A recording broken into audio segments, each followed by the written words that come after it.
In the heart of Abuja, whispers of the grandest wedding of the year spread like wildfire. Billboards carried engagement photos of Amaka and Tunde, their perfect smiles plastered across the city. Socialites gushed about it over cocktails. Market women sighed, calling it a union of beauty and wealth. Amaka, the only daughter of Ambassador Okeke, had returned from London with elegance, intelligence, and quiet charm. Her family had spared no expense. Her gown was imported from Paris. The hall was decorated with gold chandeliers, silk drapings, and crystal centerpieces that sparkled like stars. Tunde was no less admired. A rising star in banking, he was known for his smooth tongue, expensive suits, and a smile that could melt steel. To many, he was the picture of ambition. To Amaka, he was the man of her dreams. Guests came from every corner of the country: politicians, celebrities, businessmen, old classmates, extended family. Abuja had not seen such a gathering in years. The whispers were unanimous. This will be a wedding to remember. And indeed, it was, though not for the reasons anyone expected.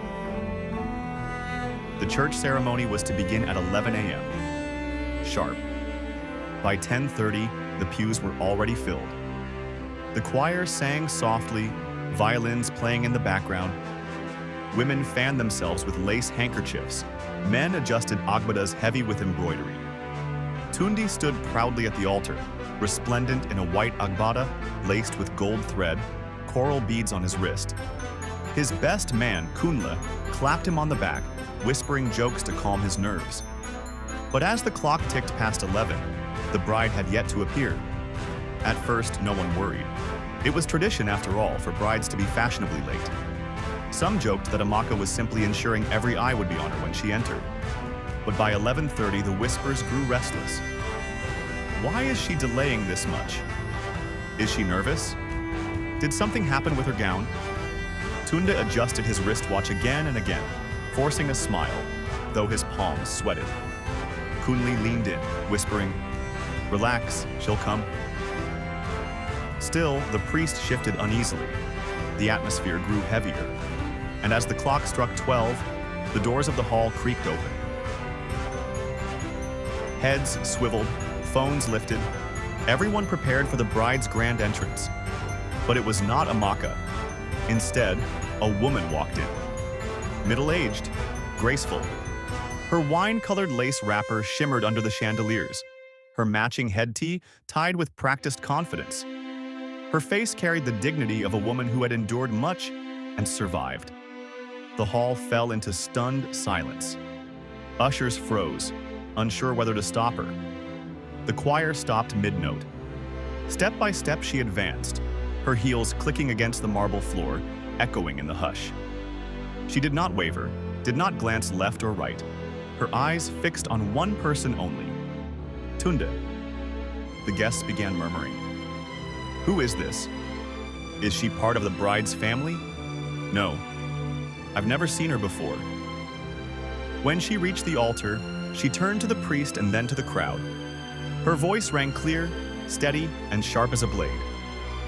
This man cannot marry today. He is already my husband. For a moment, silence, then chaos. Gasps, screams, whispers. Some women clutched their gel. Men leapt to their feet. A few laughed nervously, thinking it was some tasteless prank. Others pressed forward, phones out, recording every second. The woman reached into her handbag and pulled out proof. A stack of photographs. Wedding photos, faded but undeniable. There was Tunde in a suit, younger but unmistakable, standing beside her. She displayed a marriage certificate bearing both their names. She held up pictures of two children, a boy and girl, with Tunde's unmistakable features. The crowd roared with disbelief. This cannot be. Is this true? How? Amaka's parents rushed forward, the ambassador's voice thunderous with rage. What nonsense is this? But the woman faced him without fear. Her voice cracked with pain and fury. Ask him. Ask this man you call your son-in-law to be. I am his wife. He is the father of my children. All eyes bore into Tunde like arrows. The weight of the hall pressed down on him, suffocating. For a man once so confident, so full of charm, he suddenly looked small, cornered, and exposed. He did not deny it. He did not speak. Kunle, his best man, tugged desperately at his sleeve, whispering through clenched teeth. Say something. Deny it.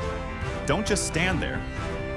His voice trembled, half command, half plea, as if he too knew their entire world was about to collapse. But Tunde's lips quivered without sound. His eyes darted across the hall, to the woman with the photos, to the furious ambassador Okeki, to the shocked faces of friends and strangers. His throat tightened, his hands shook. He lowered his head, avoiding every stare like a criminal awaiting judgment. That silence was louder than any confession. It was an answer more damning than 1,000 words. The crowd erupted. Gasps cut through the hall. Elderly women pressed hands to their chests, wailing openly. One man shook his head and muttered, "Abomination." The priest, his face grave, closed the Bible slowly and set it aside, as though declaring the ceremony finished. "God forbid," one guest screamed, leaping to his feet. Another fainted in the pews, collapsing with a thud as her friends fanned her frantically. The ushers scrambled to keep order, but the hall had become a storm. Phones were raised high, their tiny red lights blinking. Fingers flew across screens, typing frantically. Within minutes, before Tunde even lifted his head again, the story was already alive, spreading like wildfire across WhatsApp groups, exploding into Twitter threads, carried by the speed of scandal. In that single stretch of silence, Tunde's carefully built image, his pride, his wealth, his charm, shattered like glass underfoot. The ceremony collapsed into utter disgrace. What should have been a celebration of love dissolved into whispers, wails, and furious footsteps echoing across the marble floor. Guests scattered in every direction, some shielding their faces from recording phones, others pausing to gossip with wide eyes before rushing out. The air buzzed with scandal. Already, snippets of conversations rose above the confusion. Did you hear what she said? Children? God save us. The once lively band sat frozen, their instruments abandoned mid-note. One by one, they packed away their drums, trumpets, and keyboards in heavy silence, as though even music itself could not bear witness to the humiliation. At the center of the hall, the towering 5-tiered wedding cake stood untouched, its sugar flowers gleaming mockingly under the chandeliers. The carefully iced words, "Forever begins today," became a bitter joke, as untouched trays of steaming jollof rice, grilled meat, and champagne glasses were hurriedly loaded back into vans. The scent of food, once meant to be joyous, now hung in the air like a cruel reminder.